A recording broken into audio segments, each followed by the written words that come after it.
Jadi, apa dia belajar cerita tu?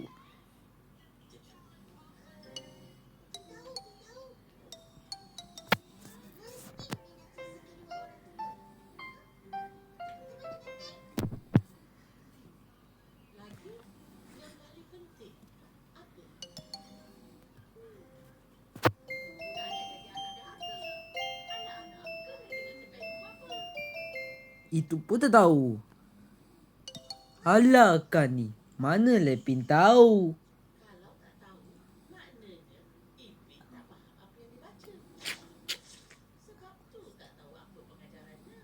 Jadi, tak payah susah baca buku.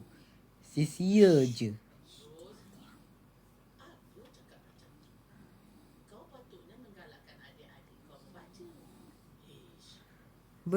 Betul.